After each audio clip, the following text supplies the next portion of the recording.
Oknum anggota Satuan Polisi Pamong Praja atau Satpol PP tak berkutik saat digerebek hingga diarak oleh warga. Oknum Satpol PP itu digerebek lantaran tengah berduaan dengan istri orang lain di sebuah rumah. Pimpinan langsung bereaksi keras melihat tingkah anggotanya itu. Video detik-detik penggerebekan itu viral di media sosial. Sosok oknum Satpol PP yang mengenakan kaos putih itu terlihat pasrah dengan ujaran warga. Ia juga tak melawan kalau wajahnya dipukul oleh warga.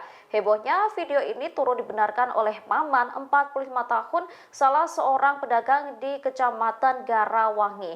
Menurutnya insiden itu terjadi di Kecamatan Cidahu. Sementara Jaini Muhtar, Kepala Desa Cidahu, mengatakan kejadian itu berlangsung pada Sabtu 29 April 2023 sekira pukul 24 waktu Indonesia Barat. Oknum Satpol PP itu digerebek di rumah seorang perempuan yang tengah ditinggal suaminya bekerja di sebuah rumah sakit. Terkait kejadian itu, Trantib Kecamatan Cidahu, Tata Karsa menyebut tindakan oknum Pol PP itu mencoreng institusi.